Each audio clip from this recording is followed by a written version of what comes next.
Hi guys, this is BiteWise and I'm here to cover the science behind food and nutrition. Today we are exploring the BRAT diet.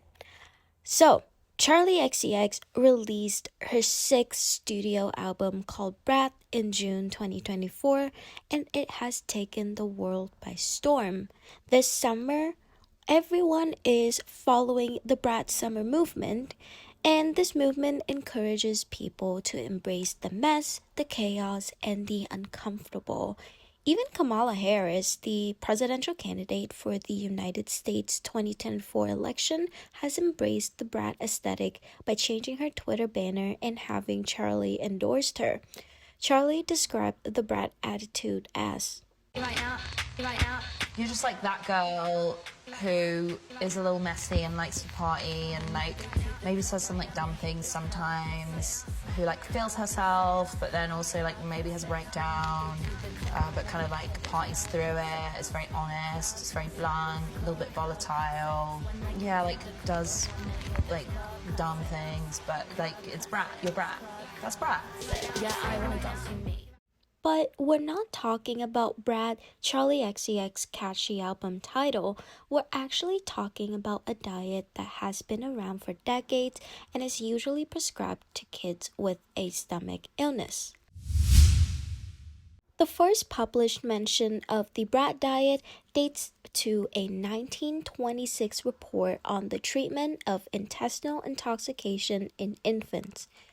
The acronym stands for bananas, rice, applesauce, and toast, essentially the Charli XCX album tracklist of bland foods. The reason for these food items were that they are bland, easy to digest, and can help firm up stools. They give your stomach a rest and alleviate symptoms related to stomach illness such as nausea, diarrhea, and vomiting. This approach was intuitive and seemed to work, especially in providing temporary relief.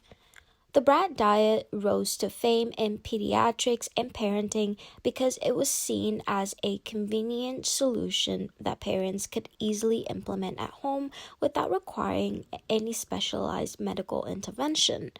All the components of the diet were also readily available and affordable. You can just go to your nearest grocery store and it's guaranteed to have all of the ingredients. But here's the kicker. There's actually no scientific evidence backing the BRAT diet's effectiveness. It's stuck around because of cultural beliefs about what should be served to sick kids, much like how a catchy song might stick around even after the album's faded from the spotlight. Even though there's no scientific evidence for the diet, there's limited evidence of the individual components of the diet that can ease the symptoms of a stomach illness. Firstly, bananas are rich in amylase-resistant starch, which is a type of starch that is resistant to digestion, which help protect the gut lining. This starch is thought to help heal the gut during diarrhea by producing beneficial short-chain fatty acids in the colon. These short-chain fatty acids provide energy to gut cells, help absorb water and electrolytes, and promote the healing of the intestinal lining. In one study, Bangladeshi children with diarrhea who ate bananas along with rice recovered from diarrhea more quickly than those who did not.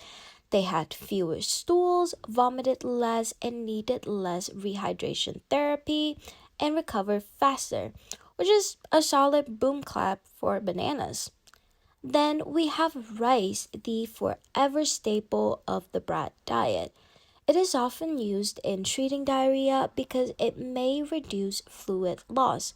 Rice-based oral rehydration solutions have been effective in reducing diarrhea duration, especially in severe cases of cholera, though they're not necessarily more effective than standard oral rehydration solutions in less severe cases. The BRAT diet has more cons than pros, which is why it's fallen out of favor.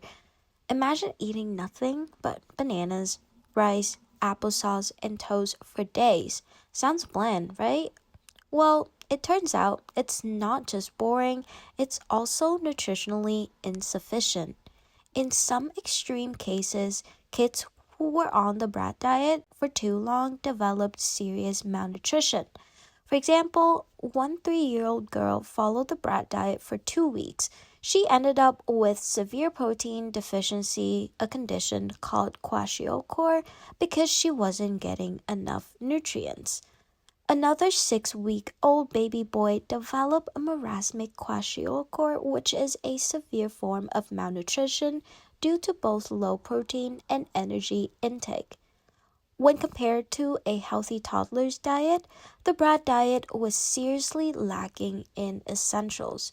It fell short on fat, protein, crucial vitamins like vitamin A, B12, and calcium, providing about 300 calories than what a growing child needs. So, while the BRAT diet might be a nostalgic good one's throwback, it's clear that it's not the best choice for modern nutritional needs. Both the World Health Organization and the Academy of Pediatrics dropped their guidelines on treating diarrhea in children in 1996. And guess what? The BRAT diet did not make the cut. Surprise, surprise. Instead, they recommended a balanced, nutrient-rich diet because even if you're doing it with bananas and toast, you need more than just a few simple hits. So, what should you include in your recovery diet? First, complex carbohydrates. Think of complex carbs as the slow-release energy your body needs to bounce back, kind of like a steady beat that keeps your system grooving. They provide gentle glucose to keep things moving smoothly in your gut, helping you get back on track without any surprise drops. Second, fruits and vegetables. These are your hydration heroes, packing in fluids, electrolytes, and essential nutrients. They help you recharge like hitting repeat on your favorite Charli XCX track. Plus, the fiber helps keep your digestive rhythm back to normal. Third, protein-rich foods. Proteins like the behind-the-scenes crew repairing and rebuilding tissues that might have taken a hit during the bout of diarrhea. It also helps your immune system stage a comeback tour after being a little worn out from the whole ordeal. Fourth, probiotic-rich foods. Probiotics are your gut's VIP guest, restoring balance after things might have been thrown off. They support digestion and give your immune system that extra boost so you can recover quicker and get back to your usual rhythm. Lastly, fluids. Hydration is the headliner when it comes to recovery. Think of it as the main act that keeps the show going.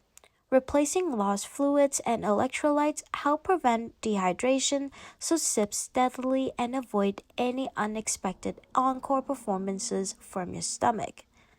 So, the aim is to ditch restrictive diets and focus on a balanced intake that truly supports recovery.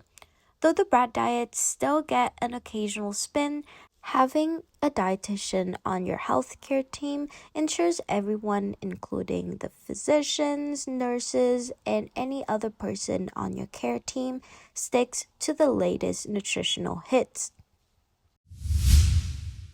It's interesting to see how BRAT has transformed from a diet to a cultural icon thanks to Charli XCX album. While the BRAT diet was once popular, a balanced approach is now recommended for better health. Just as Charli XCX album pushes boundaries, we should adapt our dietary practices to align with the latest evidence. That's all for today's episode. I'll see you guys in the next episode where we'll uncover even more food and nutrition discoveries. Until then, keep your plate balanced and remember, just as Charli XCX reinvents trends, you can reinvent your health with every bite. Goodbye!